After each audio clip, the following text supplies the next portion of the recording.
Verse 25. If we live in the Spirit, let us walk also in the Spirit. If we live in the Spirit, we got to walk in the Spirit. The Spirit is basically gauged by the words of the Bible. Start with the law, right? So if we live in the Spirit, let us walk in the Spirit. Skip to verse 18, and we're going to read back up to 25. Because Galatians 5 is a chapter that Christians love, right? But we're going to take you through this and show you that these Christians have no idea what they're talking about, man. Right? In their beloved Pauline epistles, man. Right? Read. Galatians 5 and 18. But if ye be led of the Spirit. If you be led of the Spirit, read. You are not under the law. Wait a minute. We're not under the law. I'm led of the Spirit. But they say that and they don't actually even understand what that means. Let's see what that means. Let's keep reading. Read the 19. Verse 19. Now the works of the flesh are manifest. So look, the Spirit is opposite of the flesh. So he said the works of the flesh are manifest, right? So if you're walking according to the Spirit, you're not doing the works of the flesh. Let's find out what the works of the flesh are. Read. Which are these? Which are these, right? Read. Adultery. Adultery. Stop. Give me Leviticus 20 and 10. Leviticus chapter 20 verse 10. Read. It says, and the man that committeth adultery with another man's wife, even he that committeth adultery with his neighbor's wife, Read on. the adulterer and the adulteress shall surely be put to death. So the law condemns adultery, but flesh has you to commit adultery. So when it says, but if you be led of the Spirit, you're not under the law, that doesn't mean you don't have to follow the laws. But if you're following the laws, you don't have to worry about getting punished for breaking the law. That's all it's talking about. Because a Christian will stop there. If you keep reading, every single thing is getting ready to list, which we're going to go verse to verse, go back to the law every time it says it. The law is what told us not to do that. So the works of the Spirit are the law. Keeping of the law is the fruit of the Spirit. That's what you don't get. Go ahead. Like I say this, it also establishes that grace. Because the scriptures is in Hebrews chapter 10, verse 26. For if we sin willfully, after that we have received the knowledge of the truth, there remaineth no more sacrifice for sins. And that sacrifice is established in that grace. For if we are walking through the Spirit, and it just so happened we slip, not willfully or deliberately, but we slip, and there's grace to establish where we can ask for forgiveness of the Father and repent. You see what I'm saying? If we're moving through the Spirit, but if we're not, then we're subject to that law of judgment. You mean walking after the flesh? Walking after the flesh. You know what I mean? That means you deserve death or whatever it is that comes with with that judgment. Galatians 5 and 19. Now the works of the flesh are manifest. The works of the flesh are manifest. Read. Which are these? Adultery. Read. Fornication. So all things that are against the law. All right. So the works of the flesh are the breaking of the law. The works of the Spirit are the keeping of the law. Read on. Fornication. Uncleanness. Uncleanness. Lasciviousness. Right. Now hold on now. I'm gonna get this brother to pull up this in the Greek real quick. Read that again, Salaki. Go ahead. Galatians 5 and 19. Now the works of the flesh are manifest. Are manifest. Read. Which are these? Adultery, right? Adultery. Go ahead. Fornication. What is fornication? Defined in the Greek. Let's find out. Go ahead. Strong's G 4202. It is the word porneia. It says illicit sexual intercourse. Illicit sexual intercourse. Read. Adultery.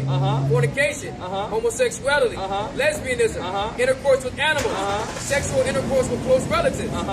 Every act that's considered porneia or fornication is something that the law forbids. Right? So the works of the flesh again are the breaking of the law. All right? That's all it is. The worship of idols. Yeah, the worship. Because it's something called spiritual fornication, right? Why is it called spiritual fornication? Because the Most High is the husband of Israel, right? But when we go and worship other gods, what we now doing is making them our husband. So on the spiritual level, that's fornication, idolatry. Idolatry and adultery are synonymous, right? But now let's go back to Let's go to verse 20. Read verse 20. Galatians chapter 5, verse 20. Idolatry. So it says what? Idolatry, right? Let's see about idolatry. Look at Leviticus 19 and 4. Leviticus chapter 19, verse 4. Read on. Turn ye not unto idols. Turn ye not unto idols. So where is idolatry condemned at? The law.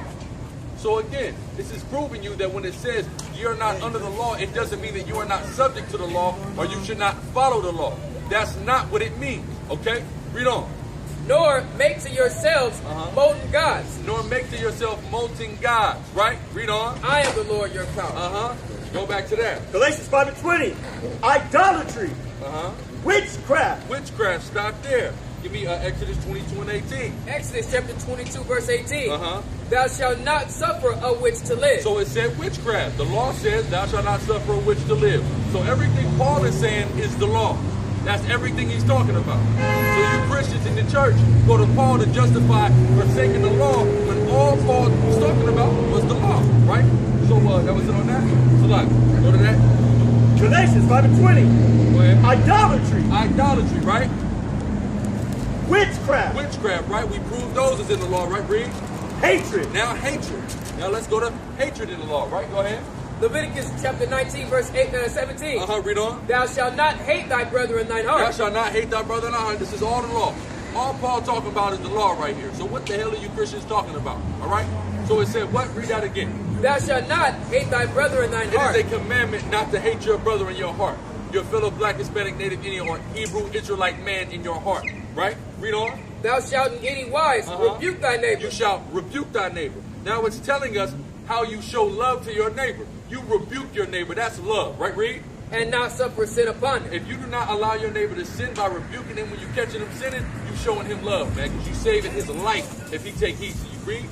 Verse 18, thou shalt not avenge, nor bear any grudge against the children of thy people. Nor bear any grudge against the children. Now it's letting you know who your brother and your neighbor is. The children of your people, right? Read. But thou shalt love thy neighbor as thyself. But thou shalt love thy neighbor as thyself, man. All right? Read. I am the Lord. That's right. The Most High commanded that, right? So finish that up in verse 20. Back in Galatians 5 and 20. Hatred, variance, emulation. So the hatred, the variance, and the emulation, that goes with holding grudges and hatred. It's all one and the same, right? Read. Wrath, strife, sedition, Seditious, read. heresy. That's false doctrines, right? Keep going. Envies, right? murders, drunkenness, reveling. All this, man, we know thou shalt not murder or thou shalt not kill. That's 10 commandments, man. Right? Reveling, and such like. That's right. Of the which I tell you before, as I have also told you in the time past, Read on. that they which do such things shall not inherit the kingdom of the Most High. So what it boils down to is, if you are not keeping the laws, you will not inherit the kingdom of the Most High. That's what he said in a nutshell. Okay? Go ahead. Verse 22.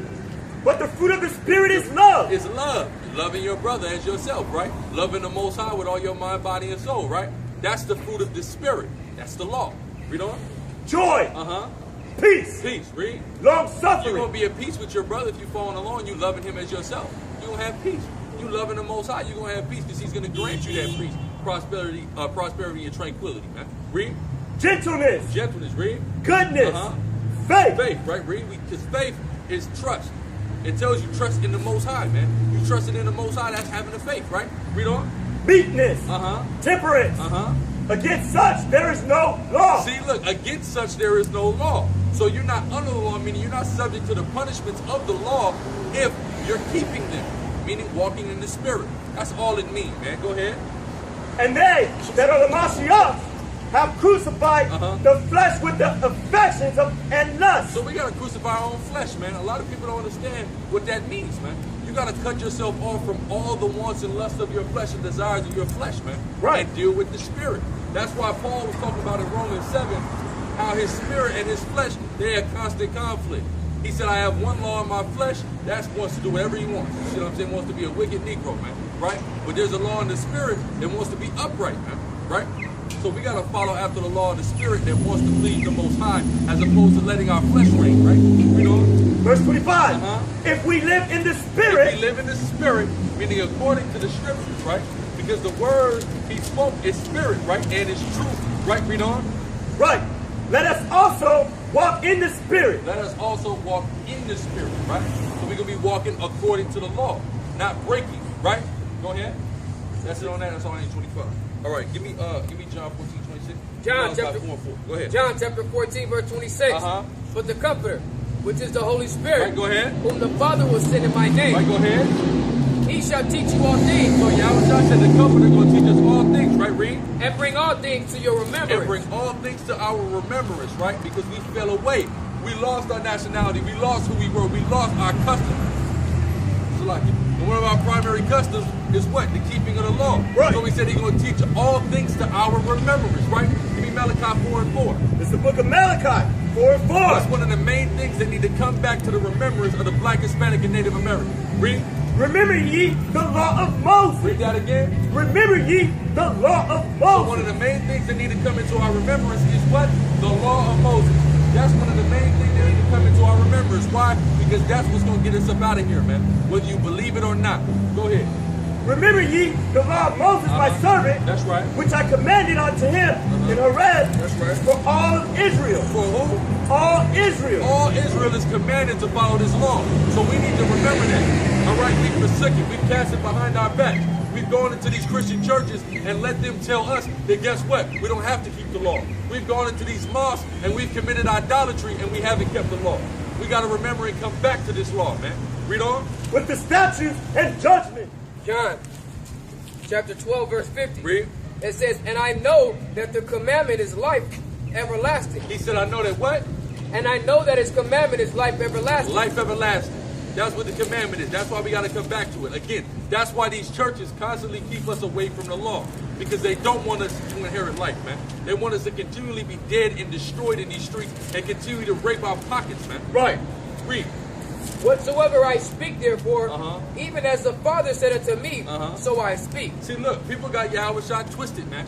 Like he came to give you something new. He said, I'm only telling you what the Father has been telling you from jump. I don't speak my own words. I don't do nothing on my own. We going off the will of the Most High God, Yahweh, man. All right? That's right. Go ahead. Book of Psalms, chapter 119, verse 93. Read. I will never forget thy precept. Right, read that again. I will never forget thy precept. Never, man. We never supposed to forget the precepts of the Most High. That's why he told us to put fringes on our garments as a constant reminder to not break the law. Right? Right. Read on. For with them thou hast quickened me. With them what? Thou hast quickened me. So with the precepts of the Most High, we have been quickened. The word quickened means made alive. All right? So that's why the churches want us to stay away from the law, because they want us to remain dead. Give me that in Proverbs, the congregation of the dead. Read that again from the top.